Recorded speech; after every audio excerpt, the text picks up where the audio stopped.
నవీన్ ఇంకా ఇప్పుడు అరెస్టులు కొనసాగుతున్నట్లుగా తెలుస్తోంది. మీరు చెప్పినట్లుగా దానిష్ ని ఇప్పటికే అదుపులోకి తీసుకున్నారు. మరోవైపు ఈ అల్ఫలా యూనివర్సిటీతో పాటు మరొక 24 ప్రాంతాల్లో ఇంకా సెర్చ్ ఆపరేషన్ కొనసాగుతోంది అంటున్నారు.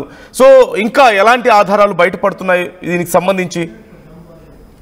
అంటే ఈ D6 అనేది వీరి దగ్గర ఉన్నటువంటి ఒక బుక్ లో కూడా ఈ D6 అని కూడా రాష్ట్రంలో తెలుస్తుంది. ఆ D6 లో కొంతమంది పేర్లు కూడా ఉన్నాయి. అంటే వీరందరూ శ్రీనగర్ చెందినటువంటి వ్యక్తుల పేర్ల ఇటు ఎన్ఐ అధికారులు గుర్తించారు. ఇందులో శ్రీనగర్ తో పాటు పుల్వామా ప్రాంతానికి చెందినటువంటి కొంతమంది టెర్రరిస్టులతోటి ఆ లింకులు ఉన్నట్టు కూడా ఇటు ఎన్ఐ అధికారులు గుర్తించడం జరిగింది. కాబట్టి డానిష్ అదుపులోకి తీసుకున్న తర్వాత డానిష్ అనేక మంది పేర్లు కూడా చెప్పినట్టు కూడా ఇన్వెస్టిగేషన్ లో తెలుస్తుంది. ఇంకా కొంత కన్ఫర్మేషన్ అనేది రావాల్సి ఉంటుంది. ఎందుకంటే ఇప్పుడు మరి కాసేపట్లో డానిష్ ని ఇటు పాటియాల కోర్టులో కూడా ఎన్ఐఏ అధికారులు పోలీసులు కూడా హాజరుపరిచిన తర్వాత కోర్టు కస్టడీ ఇచ్చిన తర్వాతనే జరగబోయేటువంటి ఆ విచారణలో కూడా ఇంకా కొన్ని అంశాలు వెలుగులోకి వచ్చేటువంటి అవకాశం కనిపిస్తుంది. అంటే వీరందరూ ఆల్ఫా కాలేజ్ నుంచే ఈ యొక్క వ్యూహాలు రచించారా, లేకపోతే ఇంకా ఏదైనా ప్లేస్ ని ఎంచుకొని అక్కడ ఈ బాంబులు తయారు చేసేందుకు ఏదైనా కేంద్రంగా ఎంచుకున్నారనే కోణంలో కూడా పోలీసులు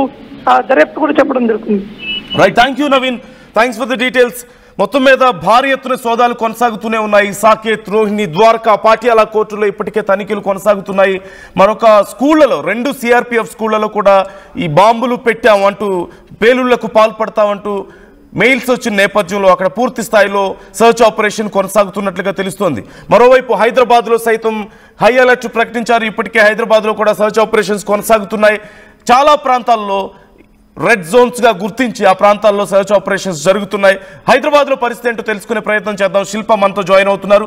శిల్ప, హైదరాబాద్లో ఎక్కడెక్కడ ఈ సర్చ్ ఆపరేషన్ కొనసాగుతుంది? హైదరాబాద్లో ఎలాంటి సిచ్యువేషన్ ఉంది ప్రజెంట్?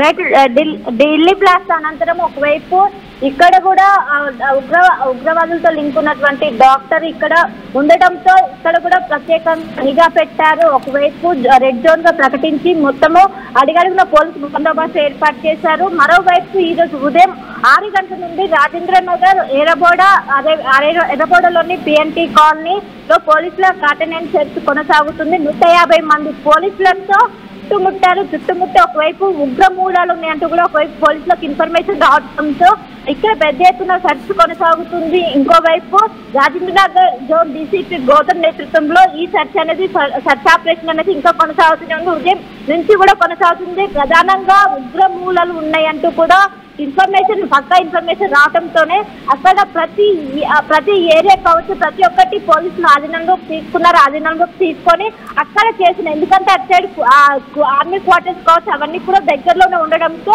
ఎటువంటి వాటికి తావు లేకుండా ఒకవైపు ఇప్పటికే ఢిల్లీలో బ్లాస్ట్ అనంతరం అనేక పరిణామాలు చోటు చేసుకోవడంతో ఎలాంటివి జరగకుండా ముందస్తుగానే అక్కడ కాటన్ సెర్చ్ ఆపరేషన్ కొనసాగుతుంది.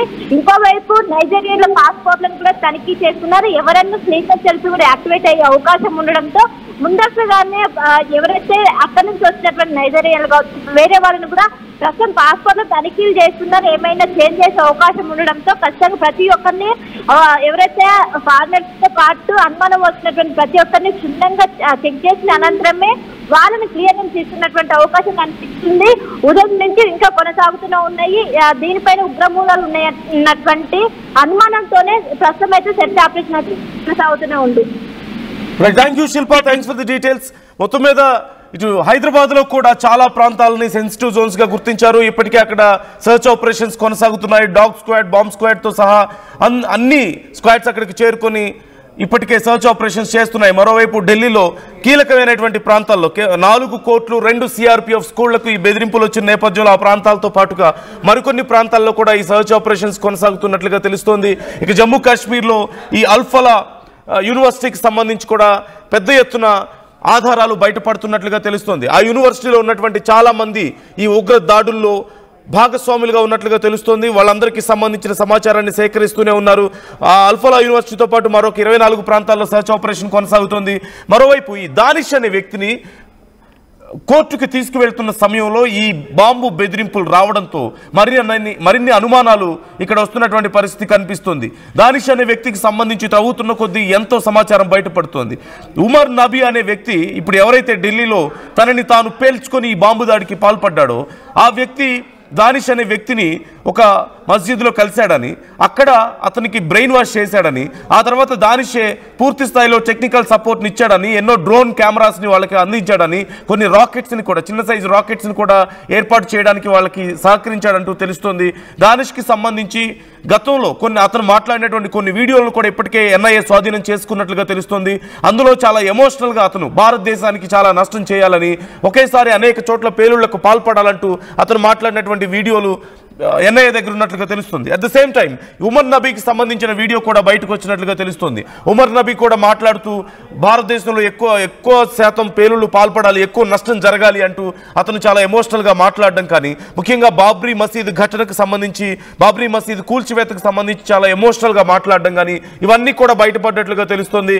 ఈ నేపథ్యంలోనే మనందరికీ తెలుసు ఎంత భారీ మొత్తంలో పేలుడు పదార్థాలు బయటపడ్డాయని. ఇదంతా ఒక ఎత్తు అయితే, ఇతర దేశాల్లో ఉన్నటువంటి కనెక్షన్స్కి సంబంధించి కూడా మన దేశం ఇప్పటికే విచారణ చేస్తుంది. తుర్కీకి సంబంధించిన కనెక్షన్స్ బయటపడుతున్నాయి. 2022లో దానిష్, ఉమర్ నబీతో సహా మరికొంతమంది ఈ పేలుళ్లకు ప్లాన్ చేసిన వాళ్ళు అక్కడికి వెళ్ళి రావడం, అక్కడ కొంతమందిని కీలకమైనటువంటి వ్యక్తులను కలిసి రావడం మనం చూస్తున్నాం. స్పైడర్ అని ఒక కోడ్ నేమ్ కూడా పెట్టుకున్నారు, అతన్ని కలిసి వచ్చారట.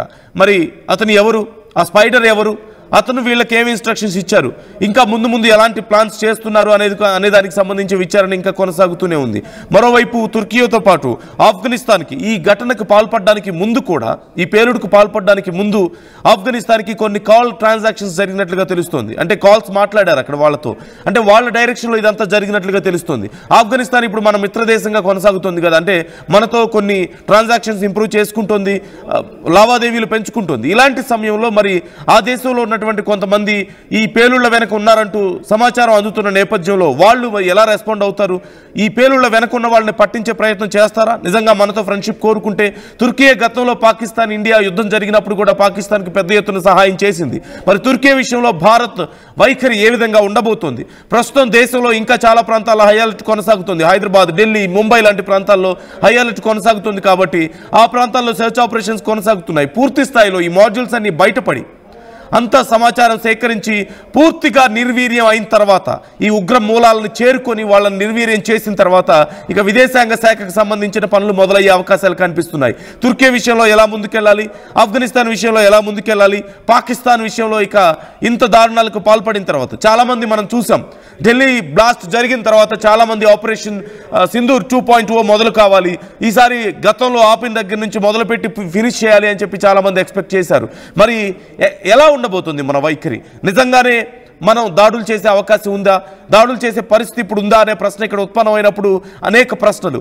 గతంతో పోలిస్తే పాకిస్తాన్ అవునన్నా కాదన్నా తమ సంబంధాలను పెంచుకుంటుంది. సౌదీతో తమ సంబంధాలు మెరుగయ్యాయి. సౌదీతో వాళ్ళ యొక్క రక్షణ వ్యవస్థకి సంబంధించి రక్షణ సంబంధాలు మరింత బలపడ్డాయి, అగ్రిమెంట్స్ కుదిరాయి.